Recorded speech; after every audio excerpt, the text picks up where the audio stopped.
Hey there friends, Dave Paulides, Canine Missing Project, and that is Huck, the yawner, L. Berry.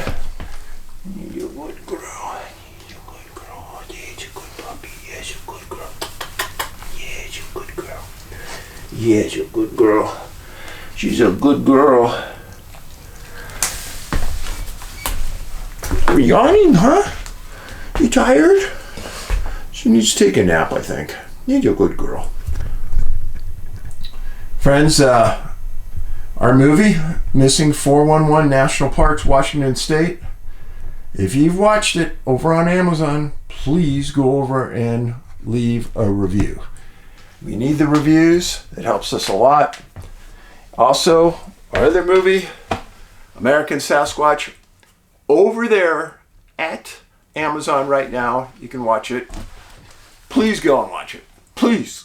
And leave a review there. A couple of things.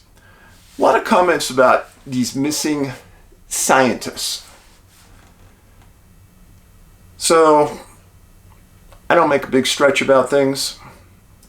I'm not going to lie to you about it. But if the press keeps telling you something, some people are going to believe it. First of all, everyone on that list is not a scientist. No. There's a person who walked away from their house and disappeared. She wasn't a scientist. There's several of them that are not scientists. Several of them, I believe, wanted to disappear on their own. Several of them have been killed, yes, murdered by insane people unrelated to the government. Probably didn't even know what they were doing there. And they were arrested. And no, the departments never said that there was any correlation to the government. So I'm going to wait for the FBI to come out with their statement about what's going on. And I think you're going to be shocked at what they're going to say. And then some of you are going to say, oh, it's a conspiracy, they're hiding things. No, sorry. When I gave you that video the other day about the 4 missing physicists, no, there's linkage, there's correlation, those are facts. People are working way too hard trying to link these scientists together. McCaslin, the missing man from New Mexico who used to work on sensitive projects 14 years ago, hadn't worked on him in many years, and hadn't worked for the government in 15 years. He was working in private enterprise and business. They're trying to link that. I don't think so. Just my humble feelings that technology moves at such a fast pace, people, that what was important 15 years ago isn't important today. And we will just wait to find out. I'm not going to dig myself into it and put myself in a corner one way or the other. I don't know. I'll admit I don't know. But I'm not interested in it either. Because the minute amount of research I did into it, there's not the linkage that people think. And they aren't all scientists. So, what I've got for you today is a very, very sad and interesting case. And I want you to really think clearly as I'm giving you these facts on it. First of all, got to be careful what I'm saying here. Somebody's missing. Relationships are hurt. The mom is destroyed. I get it. Now, let's stop. At the end of this presentation, I'm going to link it to something in Missing 411 National Parks, Washington State. I'm going to link it to it. And as we're going through this, kind of in the back of your mind, start categorizing what I'm saying. Okay. The young man's name was Israel Ray Smith, 28 years old, missing March 24th, 2008. from Wytheville, Virginia.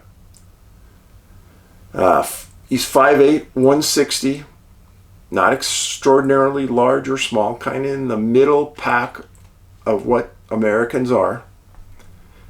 He worked at Radio Shack. He was interested in electronics. He'd worked there since 2007. He lived in an apartment on East Fulton Street in Wytheville. And he drove a very nondescript 1992 green Ford Explorer, Virginia plates KHA 2683.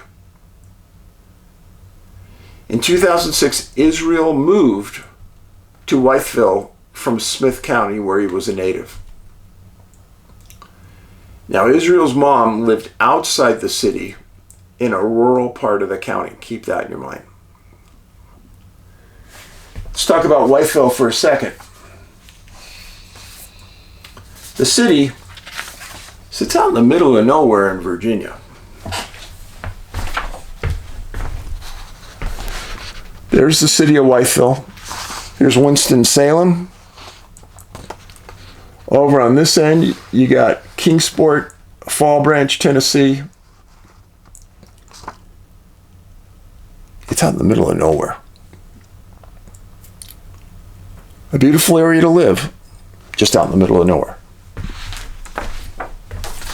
Now let's talk about the important things. Wytheville, what is it? It's the county seat for Wytheville County. Population 8,265 people. 19% of the population is under 18. 86% are white, 6.7 black, 6.6 Hispanic. And Wytheville has their own police department. Important point. So what happened here? Pay attention to the timeline. Timeline means everything here. On March 10th, which is a Monday, Israel worked his shift at Radio Shack. The shift ended at 8 p.m. that night. As I'm telling you this, I'll let you see what Israel looked like. That is the young man. So Israel worked for a supervisor named Charles May at Radio Shack. Charles said that Israel acted completely normal that day. When he was walking out, Israel said to Charles, "Hey, I'll see you tomorrow." Typical thing to say, but specific that, "Hey, I'll be back tomorrow." After he left Radio Shack, he drove in his car and he went to his brothers who lived in town to visit. Now, during that day, he had also called his mom, which was 100% normal because he usually called his mom a couple times a week, staying in touch with her, cared about her, also cared about his brother a lot. So he sees his brother the last day anybody sees him. The last person to see Israel is his brother on that day. And right before that, it's his work.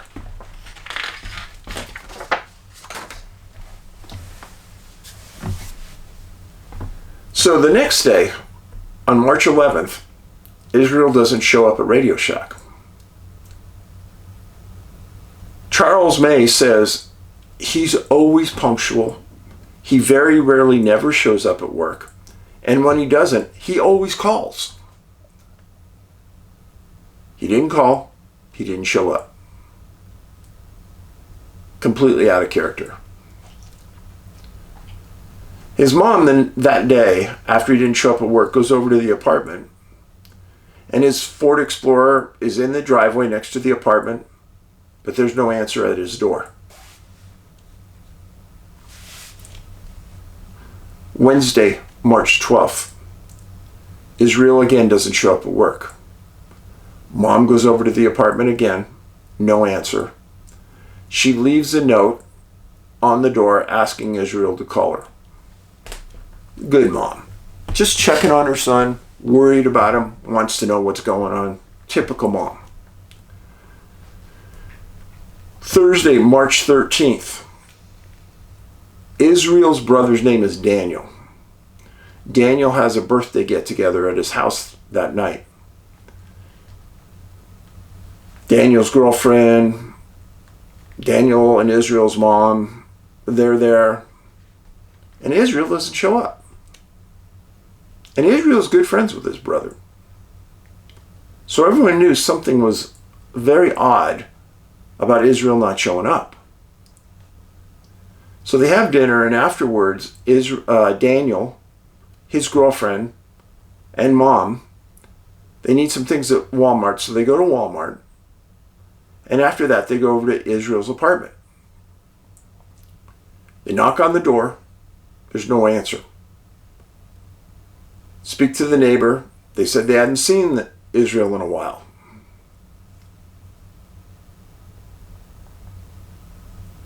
Israel not showing up at Daniel's birthday is a major red flag. Israel not showing up or calling in for work, major red flag. Completely out of character. You know, because we all know some people are always a certain way. Me.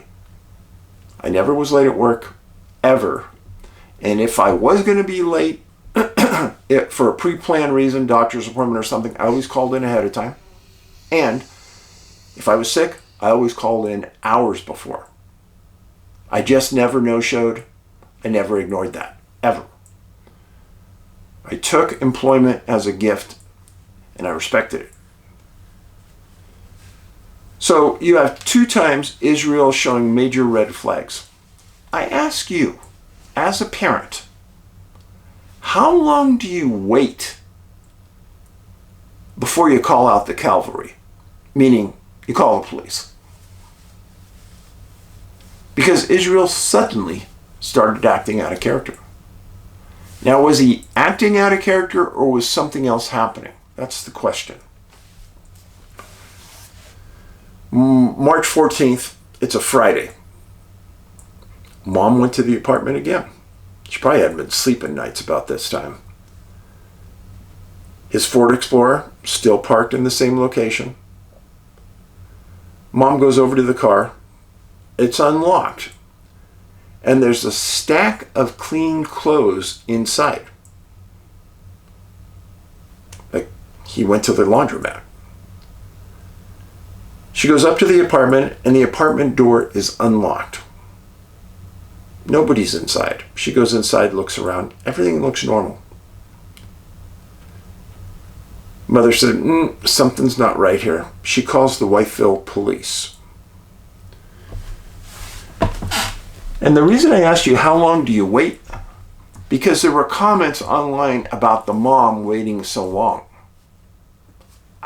I understand why she did.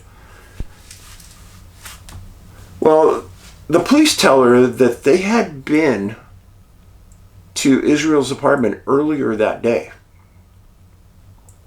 because Radio Shack had called and were concerned about his welfare. He hadn't showed up for work. Completely out of character. Now, one of the things that showed me is Radio Shack cared about him. He wasn't just a flagrant, I don't care employee. They cared about his employment. They cared about him as a person. Now, let me talk to you a little bit about welfare checks and police. The police have a great amount of latitude when they have a legitimate welfare request. Legitimate, what do I mean? A known relative. Your employer. When somebody calls and says they're worried about you, he's doing something that's out of character, we need to go make sure he's okay. That liability is now transferred to the police. If the police go there and do nothing, and you're laying there dying, and it could be showed that the police did nothing and that's the reason you died, liability transfers to the police. So, great amount of latitude. As an example, I think I've told this story before, but it brings home the point. I was working Christmas Day as a policeman. Middle of the day, call comes in, a welfare check at this very nice house. The relatives lived out of state. They kept trying to call their dad. They couldn't get him on the phone. That was out of character. He wouldn't have gone anywhere. If his car's in the garage, he's there. I get there. Then we sent two of us on a welfare check. We go there. We look inside the little mail slot on the garage door. Car's in the garage. We check we look at the floor, and there's mail built up on the floor where the mailman had dropped. So it had been there for a few days. Touch the windows to the house. House is warm. Talk to the neighbors. Neighbors said, oddly, we haven't seen him in a few days. Call a supervisor. Lay everything out for the supervisor, because I'm not going to be that decision maker. Supervisor says, kick the door. We kick the door. Inside in the living room. I'll never forget it. Man's sitting in his rocking chair. Deceased. Probably been dead 3 or 4 days. But that's how I spent my Christmas Day that year. It was sad. But if you had to go, that wasn't a bad way to go. So, did we do the right thing? Of course we did. What if he had a stroke and he was laying there on the floor dying? Right? So that's the example of how the police have to react when there's a welfare check. So the police respond, and what they reported is that they found his front door slightly ajar. They found his car in that same driveway position and locked. And as they walk inside the apartment, they see his keys on the counter. And all the lights are turned on inside the apartment. And there's a game controller for the TV sitting on the floor in front of the TV. They said that there were no signs of a struggle anywhere, and no indications that he had been planning on leaving, meaning there wasn't a suitcase laid out, there wasn't things stacked inside the house like he was going to put them in a suitcase. Now, key point to that to me was something happened the night before, because all those lights were turned on inside. Door was slightly ajar. Keys inside.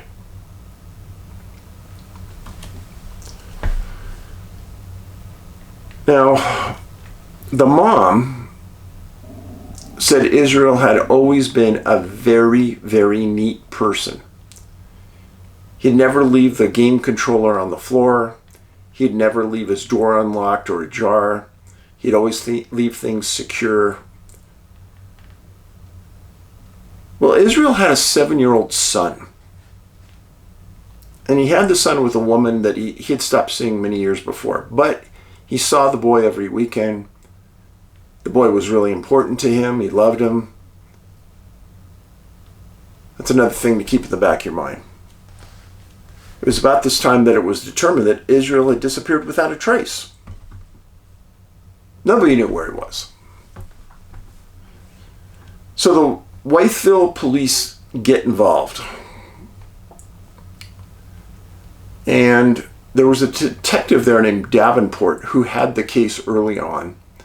And even today, he's now a deputy chief in the department. He said that woman that Israel was seeing at the time, Israel had told his mom that he was going to stop seeing this woman because he felt uncomfortable about it.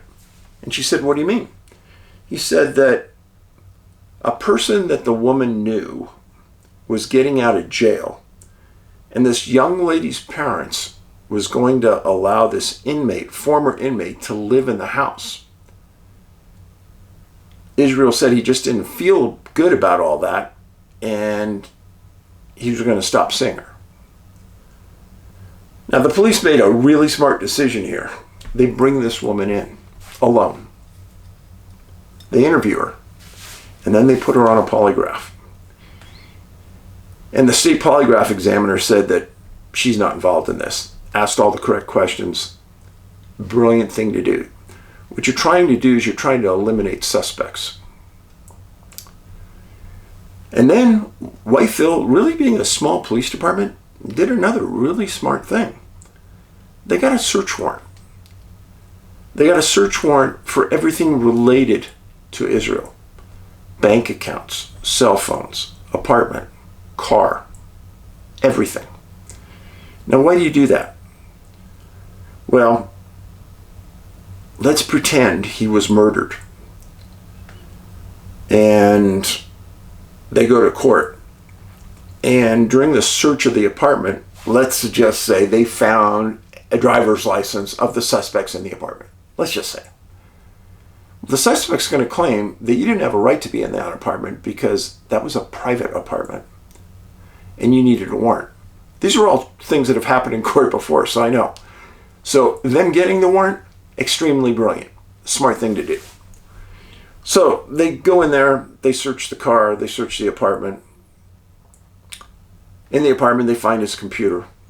And they sent his computer to the State Department of Justice, and they went through it completely. They found nothing relevant to his disappearance. A very key point, folks. Very key point. They also went through his cell phone data. And this is the thing that threw me and changed my opinion about everything. And you're saying, well, Dave, what do you mean?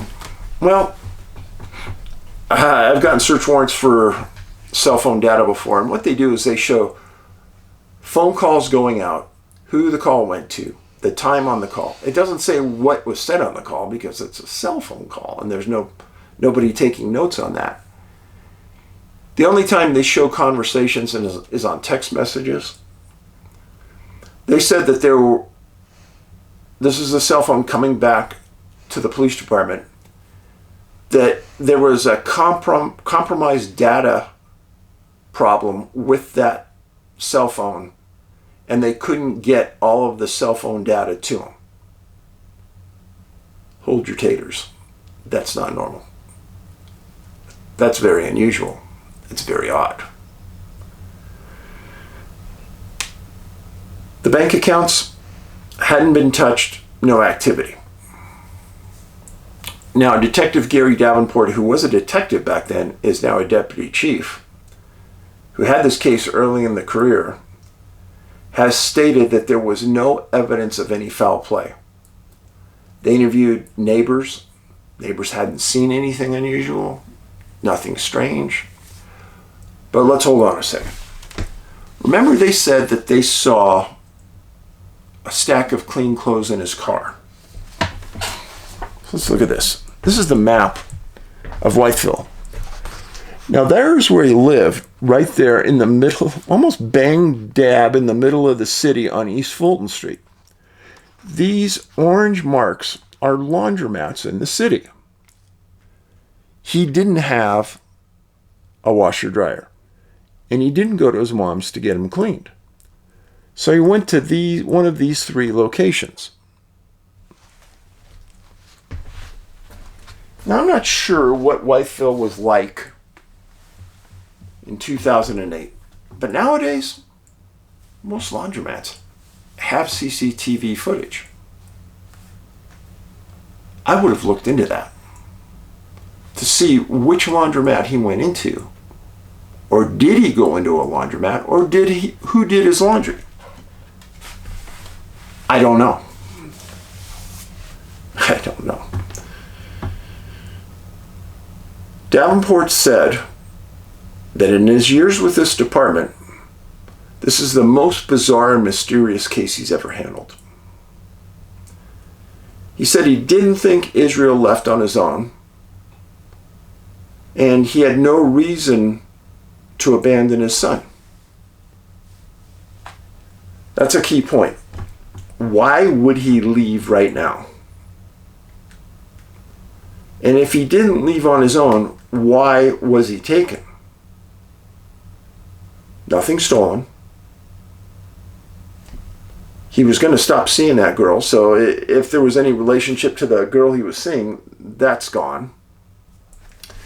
And then the one last thing. About a week after he disappears, a woman is working at a gas station on the outskirts of town. Popular one. And she sees what she believes to be Israel come in the gas station, buy some things, get into a car with two other males, and leave. She didn't recognize anybody other than Israel. Detectives get that case. Again, no mention of any CCTV footage, which almost all gas stations have now. They get that footage, they get that information, and they can't confirm if it is or isn't Israel. But he's seen with one man walking with him outside the car, one man driving, they get back in the car and leave. Seen with other people. Davenport says that they checked his Social Security activity, and there has been none since he stopped working at Radio Shack. Now, at about the time he disappeared, his grandparents hired a private investigator who really did all the same work that Davenport did and found nothing.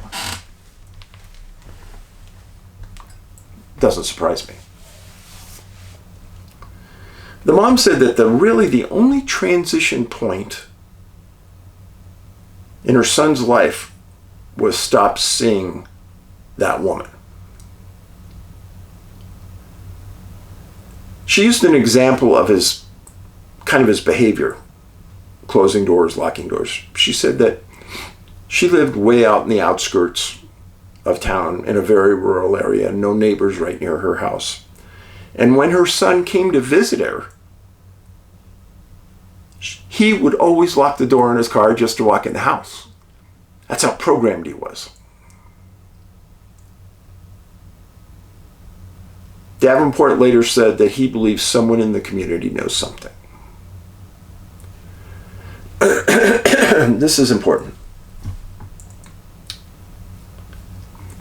He's a white male.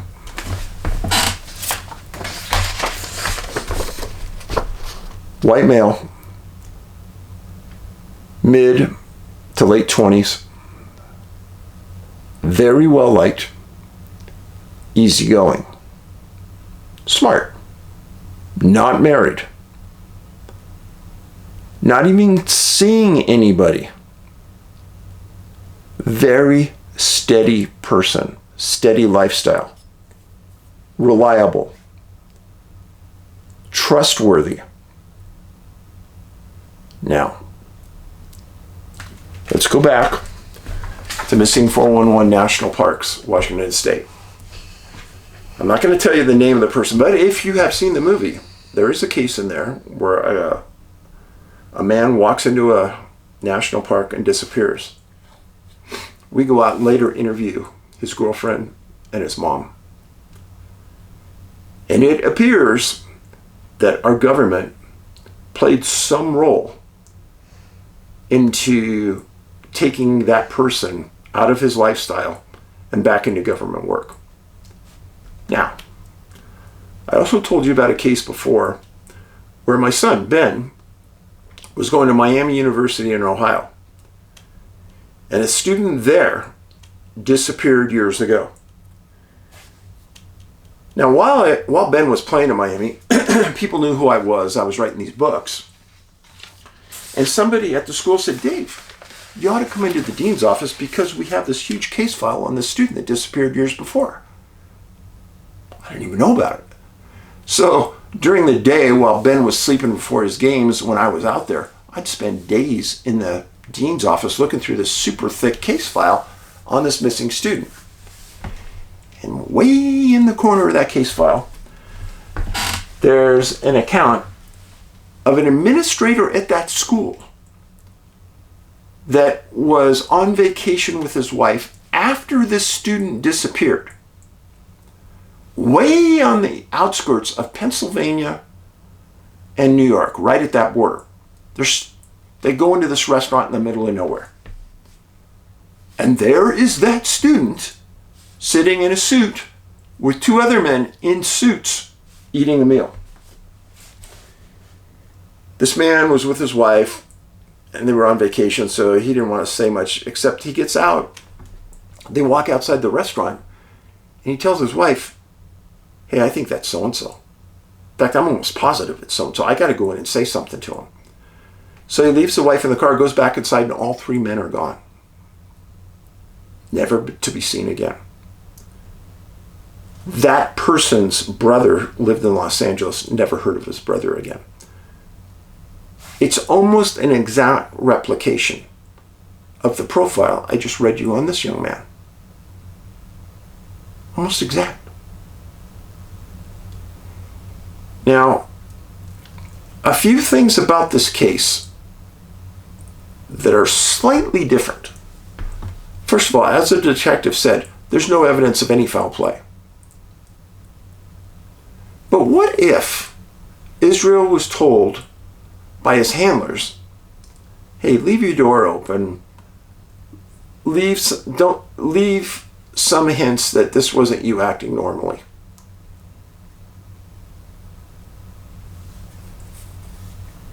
Let's just pretend. So he left his door open, left his car unlocked.